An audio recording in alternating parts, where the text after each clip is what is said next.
નમસ્કાર, મંતવ્ય ન્યૂઝની ખાસ રજૂઆત પુરુષાર્થ ટેક્સ સિમ્પ્લિફાઈડમાં આપનું સ્વાગત છે અને હું છું આપની સાથે હિરલ.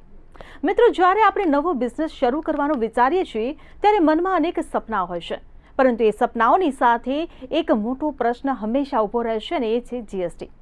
ઘણા વેપારી મિત્રો માટે જીએસટી આજે પણ એક ગૂંચવણભર્યો કોયડો છે. જીએસટી નંબર ક્યારે લેવો, કયા કાગળિયા જોઈશે, રિટર્ન ન ભરીએ તો શું થાય, અને શું જીએસટી એટલે માત્ર ટેક્સ ભરવો કે પછી એ વેપારને મોટો કરવાની એક તક છે? જીએસટીના પ્રકાર કેટલા, જીએસટી રજિસ્ટ્રેશનની આખી પ્રોસેસ શું હોય છે અને જરૂરી ડોક્યુમેન્ટ શું હોય છે? આ સિવાય પણ ઘણા બધા સવાલો થતા હોય છે. ત્યારે આજે આપણે આ જ વિષય પર ચર્ચા કરવાના છીએ, જ્યાં માત્ર કાયદાની વાતો નહીં પણ એક સામાન્ય વેપારીને સમજાય તેવી ભાષામાં આપણે જીએસટીની એબીસીડી ઉકેલીશું અને મેળવીશું જીએસટીની ગૂંચવણોનું સરળ સમાધાન પુરુષાર્થ ટેક્સ સિમ્પ્લિફાઈડમાં.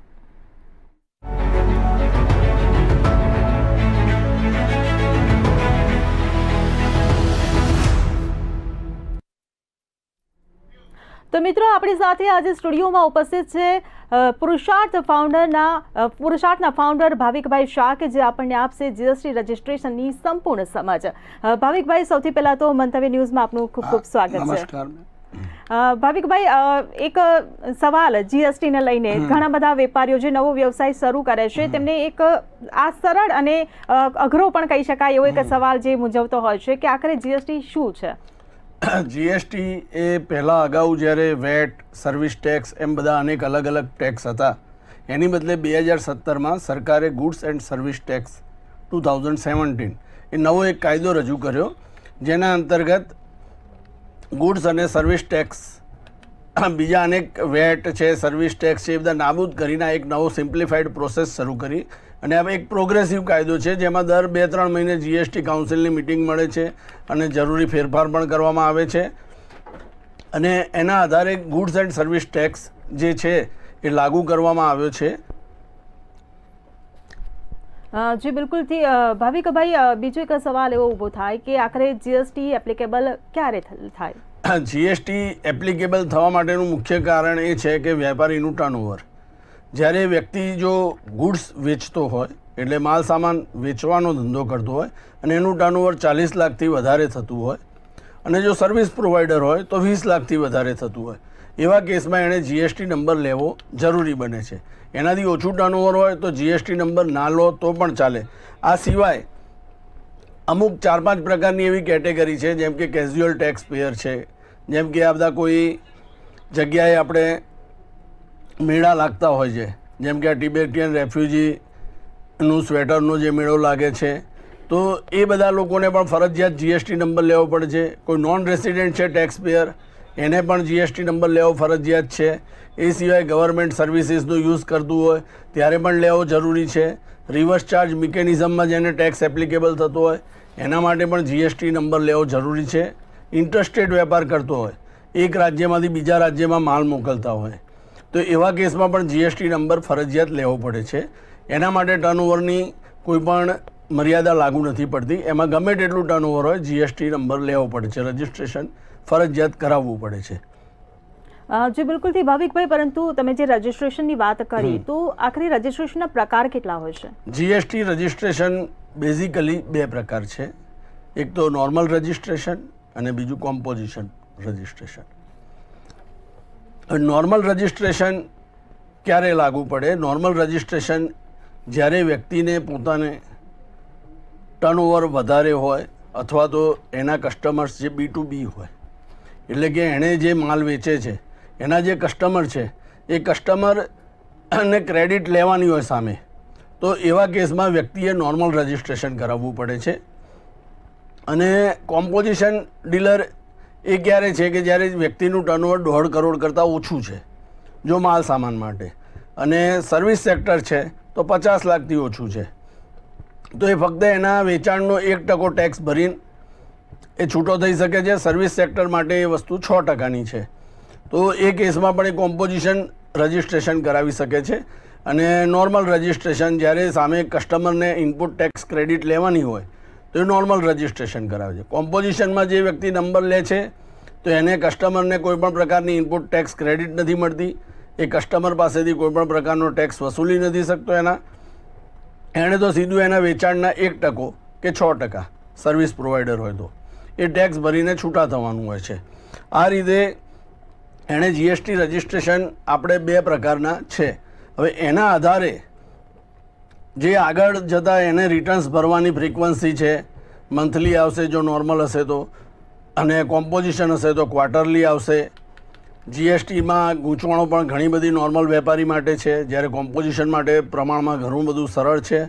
પરંતુ કોમ્પોઝિશન માટે એક જ વસ્તુ છે કે જો કસ્ટમર, તમારા જે કસ્ટમર છે એને જો ઇનપુટ ટેક્સ ક્રેડિટ નથી લેવાની તો તમે કોમ્પોઝિશનમાં રજિસ્ટ્રેશન કરાવશો તો તમને ફાયદો છે. અધરવાઇઝ જો કસ્ટમરને ઇનપુટ ટેક્સ ક્રેડિટ લેવાની છે તો કમ્પલસરીલી તમારે નોર્મલ રજિસ્ટ્રેશન જીએસટીમાં કરાવવું પડે છે. જી બિલકુલથી ભાવિકભાઈ, પરંતુ આ આખી જે રજિસ્ટ્રેશનની પ્રોસેસ હોય છે એ પ્રોસેસ શું હોય છે?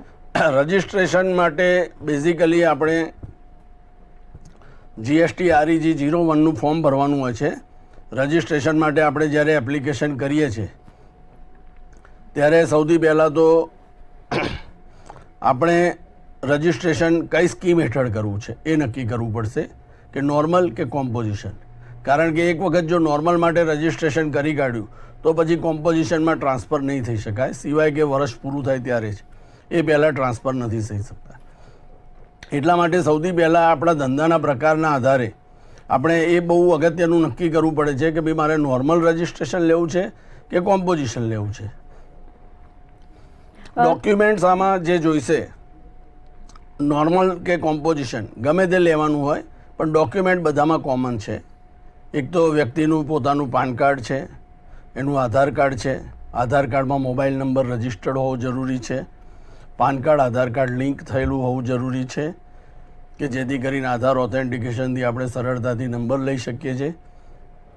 બાકી ધંધાની જે જગ્યા છે એ ધંધાની જગ્યાનું લાઇટ બિલ, ટેક્સ બિલ, આપણી પોતાની માલિકીની જગ્યા હોય તો દસ્તાવેજ કર્યો હોય તો ઇન્ડેક્સની કોપી, અને જો ભાડાની જગ્યા હોય તો મકાન માલિક પાસેથી ભાડા કરાર લેવો પડશે કલર કોપીમાં, અને મકાન માલિકના નામનું લાઇટ બિલ, ટેક્સ બિલ, ઇન્ડેક્સની કોપી પણ લેવી પડશે.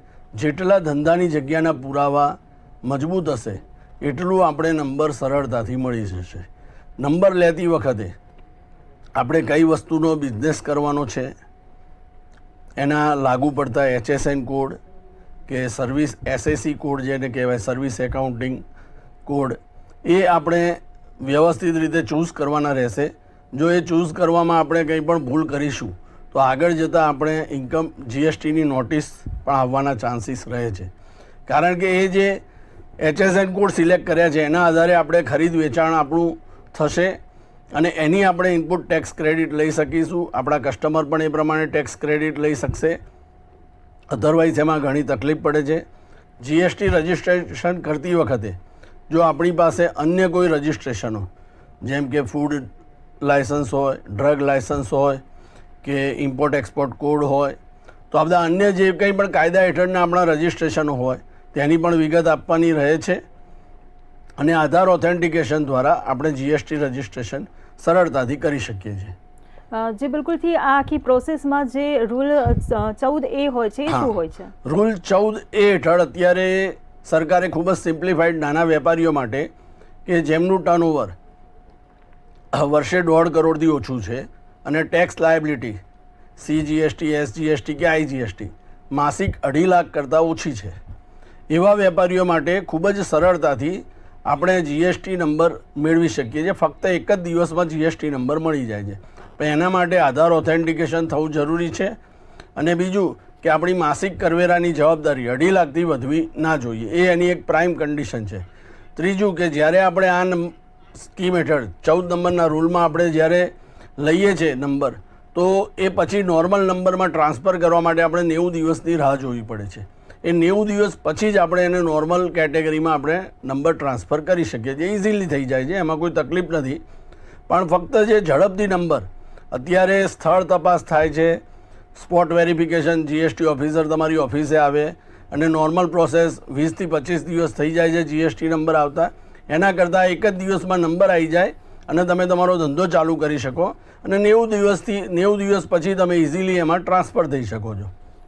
જી બિલકુલથી. અને એમાંથી ટ્રાન્સફર થવા માટે રજિસ્ટ્રેશન જે 32 જે રૂલ્સ 32 છે એ શું હોય છે? એ રૂલ 32 હેઠળ આપણે એને એપ્લિકેશન કરવાની છે અને એમાં ફોર્મ ભરીને અને આપણે આપણા ત્યાં સુધીના તમામ રિટર્નો આપણા ફાઇલ થઈ ગયેલા હોવા જોઈએ, આપણી બધી ટેક્સ જવાબદારી પૂરી થઈ ગયેલી હોવી જોઈએ અને આપણે એના ફોર્મ 32 ભર્યા પછી આપણને ફોર્મ 33માં એ લોકો સર્ટિફિકેટ આપે છે ટ્રાન્સફર થયાનું.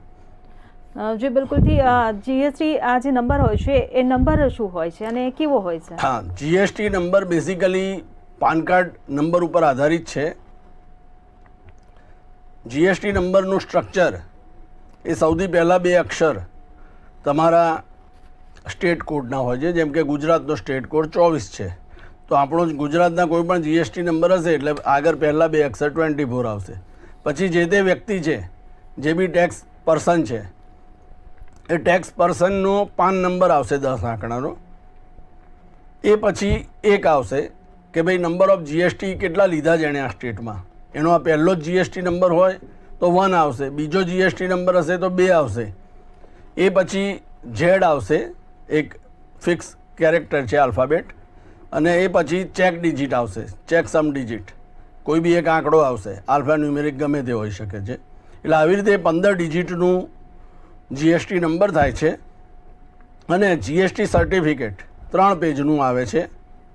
એમાં પહેલું પેજ છે એમાં વ્યક્તિનું જે લીગલ નેમ છે, એટલે કે એનું જે પાન કાર્ડમાં નામ છે, એણે પોતે કોઈ ટ્રેડ નેમ આપ્યું હોય તો એ ટ્રેડ નેમ આવશે, એનું બિઝનેસ પ્લેસનું એડ્રેસ આવશે, એ સર્ટિફિકેટ કઈ તારીખે ઇસ્યુ થયું એને એ તારીખ આવશે, સર્ટિફિકેટ ઇસ્યુઅર કોણ છે, કયા ઘટક. જીએસટી જે છે એ અમદાવાદમાં લગભગ 25 થી 30 જેટલા ઘટક છે, અલગ અલગ એરિયા પ્રમાણે વેપારીઓને વહેંચવામાં આવ્યા છે. તો એ જે ઘટક છે એ કયું ઘટક આને લાગુ પડે છે, એ ઘટકના જે તે સર્ટિફાઈંગ ઓફિસર છે, કોણે આ નંબર ઇસ્યુ કર્યો, એનું નામ, ઘટકનું નામ, ઘટક નંબર અને ઘટકનું એડ્રેસ. કે ભાઈ અમદાવાદમાં બધી 4-5 જગ્યાએ જીએસટી ઓફિસો છે, સ્ટેટ જીએસટીની અને સેન્ટ્રલ જીએસટીની. એ બંને ઘટકના નામ, ઓફિસરનું નામ, એડ્રેસ આવશે. આ ફર્સ્ટ પેજની વાત થઈ. સેકન્ડ પેજ ઉપર જો કોઈ એડિશનલ પ્લેસ ઓફ બિઝનેસ આપણે શો કરી છે, એક કરતાં વધારે બિઝનેસ પ્લેસ હોય આપણી, તો એ પણ શો કરવાની હોય છે જીએસટી નંબર લેતી વખતે. તો જો એડિશનલ પ્લેસ ઓફ બિઝનેસ આપણે શો કરી છે તો સેકન્ડ પેજ ઉપર આવશે. થર્ડ પેજ ઉપર આવે છે પ્રોપરાઇટરની ડિટેલ. પ્રોપરાઇટરનું નામ છે, એ પોતે પ્રોપરાઇટર છે, એનો ફોટોગ્રાફ આવશે, જે આપણે જીએસટી રજિસ્ટ્રેશન વખતે એપ્લિકેશન કરતી વખતે ફોટો આપ્યો હોય. કોઈ પાર્ટનરશિપ ફોર્મનો આપણે નંબર લીધો છે તો કેટલા પાર્ટનર્સ છે, 3, 4, 2, એ બધા પાર્ટનર્સના નામ આવશે, ફોટોગ્રાફ્સ આવશે, વગેરે વિગતો થર્ડ પેજ ઉપર આવશે. જીએસટી સર્ટિફિકેટની કોપી વ્યવસ્થિત કાઢીને એને આપણી ઓફિસમાં કે દુકાન ઉપર પબ્લિકને દેખાય એ રીતે લગાવવાની જવાબદારી ટેક્સ પેયરની રહે છે. જી બિલકુલ. ભાવિકભાઈ, તમે જે આખી પ્રોસેસ સમજાવી, સર્ટિફિકેટ આવી ગયું, નંબર આવી ગયો, પરંતુ એ પછી નામમાં કે સરનામું કે બાકીની કોઈ પણ વિગત છે એમાં કોઈ ફેરફાર કરવો હોય તો એ શક્ય છે? હા, શક્ય છે. આરામથી આપણે કોઈ પણ એમેન્ડમેન્ટ કરવા હશે જીએસટી નંબર લીધા પછી, નામ, એડ્રેસ, કે જેમ કે કોઈએ પાન કાર્ડમાં નામ સુધરાવ્યું તો એ પાન કાર્ડમાં નામ સુધાર્યા પછી જીએસટીમાં નામ સુધારવા માટે એપ્લિકેશન કરવી પડશે. એડ્રેસ સુધારવું હશે તો એડ્રેસ સુધારવા માટે પણ જે નવા એડ્રેસના પ્રૂફ છે એ એડ્રેસ આપીને પુરાવા રજૂ કરવા પડશે. બિઝનેસનું આપણે ટ્રેડ નેમ ચેન્જ કરીએ છીએ તો એ ટ્રેડ નેમ પણ આપણે ચેન્જ કરવું પડશે. એના માટે પણ આપણે એપ્લિકેશન કરી શકીએ છીએ. કોઈ પણ સુધારા વધારા જ્યારે પણ થાય કે કોઈ પાર્ટનરશિપ ફર્મનું આપણે રજિસ્ટ્રેશન કર્યું છે તો પાર્ટનર્સ ચેન્જ થયા, પ્લેસ ઓફ બિઝનેસ ચેન્જ થઈ, પહેલાં ભાડાની જગ્યામાં હતા પોતાની જગ્યામાં ગયા, એવી રીતે કાંઈ પણ ફેરફાર હોય તો તાત્કાલિક અસરથી આપણે જીએસટીમાં એપ્લિકેશન કરવી જ પડે. એ ટેક્સ પેયર, દરેક ટેક્સ પેયરની એ કમ્પલસરી જવાબદારી છે કે કોઈ પણ ફેરફાર થાય છે રજિસ્ટ્રેશન ડિટેલમાં, કે જ્યારે પણ આપણે રજિસ્ટ્રેશન કરાવ્યું ને આજે શું પોઝિશન છે, જો ગમે ત્યારે ચેકિંગ આવે અને તમે ચેન્જીસ નથી કરાયા તો તમને દંડ અને પેનલ્ટી થાય છે. જી બિલકુલથી. તમે જે ભાગીદારોના નામ બદલાવાની જે વાત કરી, હવે એમાં કોઈ એવો કોઈ નિયમ ખરો કે એક જ વખત બદલી શકાય? ઘણી વખત એવું થતું હોય કે 2-3 વખત બદલાતા હોય ભાગીદાર. આપણે ગમે ત્યારે પાર્ટનર્સ ચેન્જ થાય, કંપનીમાં ડિરેક્ટર્સ ચેન્જ થાય. આજે કોઈ પાર્ટનરને એડ કર્યા, કાલે કોઈ પાર્ટનર એક્સપાયર થઈ ગયા. ટ્રસ્ટમાં 7-8 ટ્રસ્ટી હોય છે તો કોઈ પણ ટ્રસ્ટીમાં ફેરફાર થાય છે, કોઈ પણ ચેન્જીસ થાય છે. તો એ બધા માટે આપણે ચેન્જીસ માટે આપણે જે તે વખતે ગમે તેટલી વાર આપણે અરજી કરી શકીએ છીએ અને એ પ્રમાણે આપણે કામ કરવું પડે છે. જી બિલકુલથી ભાવિકભાઈ, પરંતુ આ જીએસટી નંબર લીધા પછી, સર્ટિફિકેટ આવ્યા પછીની જવાબદારીઓ શું હોય છે? જીએસટી નંબર લીધા પછી સૌથી મોટામાં મોટી જવાબદારી એ છે કે નિયમિત અને સમયસર એના રિટર્ન ભરવા. તમારો બિઝનેસ ચાલે છે, નથી ચાલતો, હજી બિઝનેસ શરૂ નથી કર્યો પણ નંબર લઈ લીધો છે.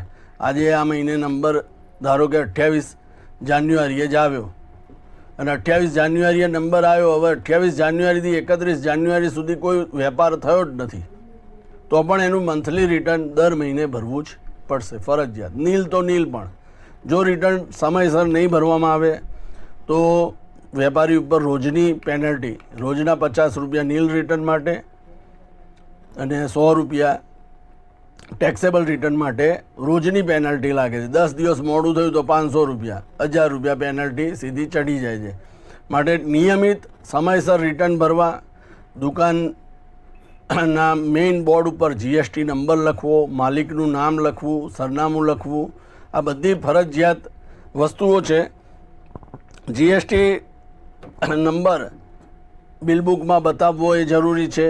જો જીએસટી નંબર આપણે કોમ્પોઝિશનમાં લખ્યો છે, લીધો છે, તો આપણે બિલમાં લખવું પડશે ફરજિયાત કે અમે આ જીએસટી નંબર કોમ્પોઝિશનમાં છે, એડિશનલ અમે કોઈ ટેક્સ ઉઘરાવતા નથી કસ્ટમર પાસેથી.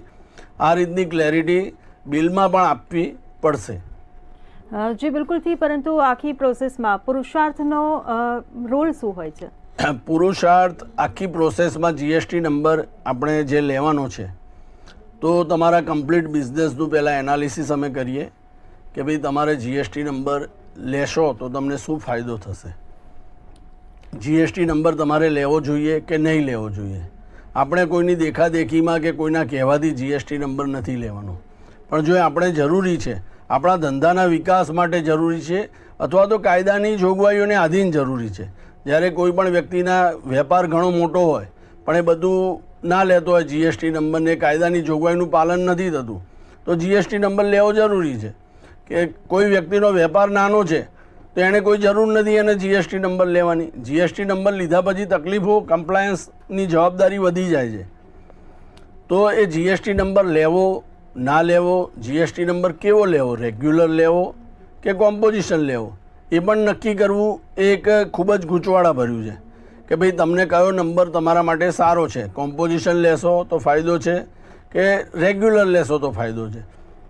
એટલે આ એક સિલેક્શન કરવાનું.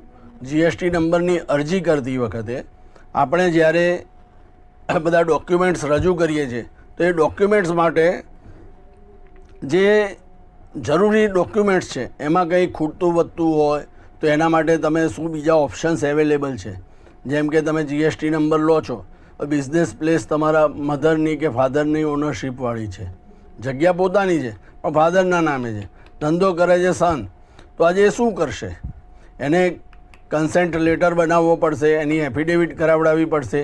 તો એ બધું જ માર્ગદર્શન અને બધી જ પેપર્સની તૈયારી અમે કરી આપીએ છીએ અને જે તે વ્યક્તિને લઈને નોટરી પાસે જઈને નોટરાઇઝ પેપર્સ તૈયાર કરાવી દે.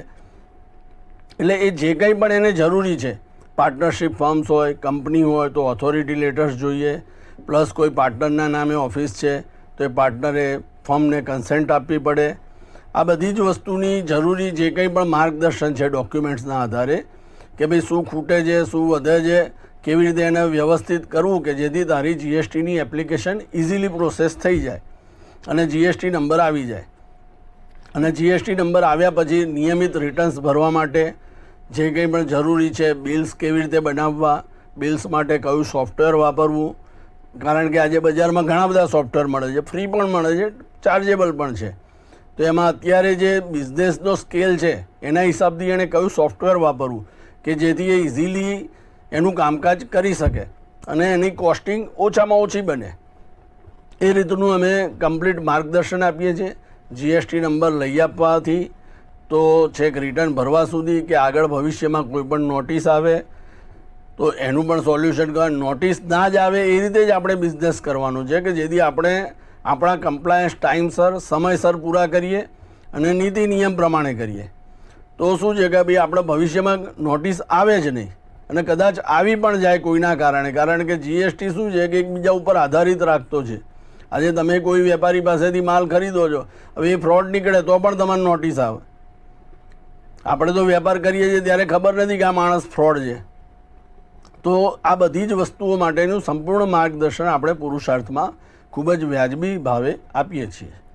જી બિલકુલ ભાવિકભાઈ, પરંતુ ઓવરઓલ જીએસટીના ફાયદા શું અને ગેરફાયદા શું? જીએસટીના ફાયદા જ છે, ગેરફાયદા તો આમ તો કહી જ ના શકાય, કારણ કે જીએસટી એક તમારી જો વેપાર ખૂબ જ નાનો છે તો જીએસટી લેવાની કોઈ જરૂર નથી. અધરવાઇઝ તો જો વેપાર મોટો છે જ અને વેપારને તમારે આગળ લઈ જ જવો છે, તમારો ધંધો ખૂબ જ વિસ્તાર કરવો છે, તો જીએસટી નંબર લેવાની તાત્કાલિક જરૂરિયાત જ છે. અને જીએસટી નંબર લઈને જીએસટી સાથે વેપાર કરવાથી તમે પૂરા વન નેશન વન ટેક્સ છે, તમે ગમે ત્યાં તમારો માલ સામાન વેચી શકશો, ગમે ત્યાંથી માલ સામાન ખરીદી શકશો અને ગમે તે બિઝનેસ તમે આગળ જતાં ફોરવર્ડ કરી શકશો. આજે તમે બેંક લોન લેવા જશો તો પણ તમારે જીએસટી નંબર છે, જીએસટીમાં ટર્નઓવર છે, આ એક વસ્તુ જરૂરી થઈ ગઈ છે. એવી રીતે બિઝનેસ લોન લેવી હશે, કંઈ પણ બિઝનેસ એક્સપાન્ડ કરવો હશે તો એ બધા જ માટે જીએસટી નંબર લેવો ખૂબ જ જરૂરી છે અને ઉપયોગી પણ છે. જી બિલકુલ ભાવિકભાઈ, પરંતુ તમામ જે વ્યવસાયો છે કે જે વ્યવસાય કરતા વેપારીઓ છે એ બધાને આ જીએસટી લેવું ફરજિયાત છે, જીએસટી ભરવું ફરજિયાત છે? હા, મોસ્ટલી તો બધાને છે. જેનું ટર્નઓવર 40 લાખથી ઉપર છે અને સર્વિસ સેક્ટર માટે 20 લાખથી ઉપર છે એ બધાને જીએસટી નંબર તો લેવો ફરજિયાત છે, જીએસટી ભરવો ફરજિયાત નથી. અમુક વસ્તુ એવી છે જે એક્ઝેમ્પ્ટ પ્રોડક્ટ છે, જેમ કે દૂધ, અમૂલનું દૂધ વેચાય છે તો દૂધ ઉપર જીએસટી નથી, પણ દૂધનો રોજનો 2-3 લાખનો વેપાર છે તો એ રોજનો 2-3 લાખનો વેપાર વર્ષે 5 કરોડ 10 કરોડ થઈ જાય તો જીએસટી નંબર લેવો પડશે અને જીએસટીનું નીલનું પણ રિટર્ન ભરવું પડશે, જે ટેક્સ ફ્રી એક્ઝેમ્પ્ટેડ પ્રોડક્ટ છે. પેટ્રોલ પંપ છે, પેટ્રોલ ઉપર જીએસટી નથી તો પેટ્રોલ ઉપર ભલે જીએસટી નથી પણ એનું ટર્નઓવર તો છે, એણે વેટના રિટર્ન ભરવા પડે છે, તો ટર્નઓવર છે એટલા માટે એણે જીએસટી નંબર તો લેવો જ પડશે. એટલે એવી રીતે એની પ્રોડક્ટ ભલે ટેક્સ ફ્રી હોય પણ ટર્નઓવર જો લિમિટથી વધી જતું હોય, સ્પેસિફાઈડ લિમિટથી, તો જીએસટી નંબર ફરજિયાત લેવો જ પડશે. જી બિલકુલથી ભાવિકભાઈ, આ જીએસટી જે છે એના પણ અમુક સ્લેબ હોતા હશે, તો એ સ્લેબ કયા છે અને કેવી રીતે કામ કરે છે? જીએસટી પ્રોડક્ટ વાઇઝ સ્લેબ હોય છે કે અમુક પ્રોડક્ટ ઉપર 5% હોય, 12%, 18%, એવી રીતે અલગ અલગ જીએસટીના રેટ છે. 0% વાળી પણ પ્રોડક્ટ હોય છે, એટલે એવી રીતે દરેક પ્રોડક્ટ વાઇઝ જીએસટી રેટ હોય છે. જી બિલકુલથી આ જીએસટીની તમે જે વાત કરી, હવે માની લો કોઈ નવો વ્યવસાય કરી રહ્યા છે, કોઈ નવા વેપારીઓ નવો વ્યવસાય લઈને આવશે, તો એ લોકો માટે તમે શું સલાહ આપશો, શું ટિપ્સ આપશો? અમે જ ટિપ્સ આપીએ છીએ કે ભાઈ બને ત્યાં સુધી બને એટલો ઝડપથી જીએસટી નંબર લઈને તમારા બિઝનેસનું જેટલું બને એટલું વધારે એક્સપેન્શન કરવાનું પ્રોગ્રામ કરવો જોઈએ અને જીએસટીથી ગભરાવું ના જોઈએ. જીએસટી એ કોઈ તમારું દુશ્મન નથી, એ એકદમ સારામાં સારું વસ્તુ છે અને ઇઝીલી તમે એનું ફોલોઅપ કરી શકો છો સમયસર. જી બિલકુલ ભાવિકભાઈ, તમે અમારા દર્શક મિત્રોને આટલી સરસ માહિતી આપી એ બદલ આપનો આભાર. Okay, thank you. તો મિત્રો, ભાવિકભાઈ શાહે આપણને જીએસટીને લઈને સરળ શબ્દોમાં જ માહિતી આપી તે આશા છે કે તમને ક્યાંક ને ક્યાંક ઉપયોગી જરૂર સાબિત થશે. તો હાલ કાર્યક્રમને અહીં જ સમાપ્ત કરીશું, પણ આવતા ગુરુવારે ફરી મળીશું નવા વિષય સાથે. ત્યાં સુધી મને આપો રજા અને જોતા રહો મંતવ્ય ન્યૂઝ. નમસ્કાર.